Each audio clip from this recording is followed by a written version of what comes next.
Good morning friends, আজকে মঙ্গলচণ্ডী পূজা। তো আমি সকাল সকাল স্নান টান করে রান্না করে চলে আসলাম। এসে ঠাকুরের প্রসাদ লুচি বানাচ্ছি। তো লুচিগুলো দেখতে আমার অনেক ভালো লাগছে। আজকে এই প্রথম আমার লুচিগুলো ফুলে উঠলো এভাবে, দেখতে অনেক ভালো লাগছে। মঙ্গলচণ্ডী এটাকে গ্রহণ করছে, তার জন্য ফুলছে এগুলা। আরও তো ফুলে না আমার লুচিগুলো। তো যাই হোক, ভালোই লাগছে। তো পুজোর জন্য সব কিছু আমি রেডি করলাম। এখানে পুরোহিত মশাই পুজো করছেন। তো আমরা সবাই মায়ের আরাধনায় ব্যস্ত। পুজো করছেন। তো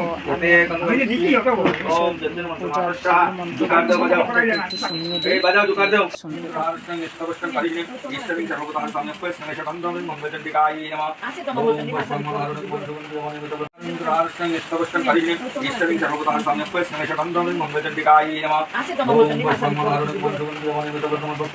नमः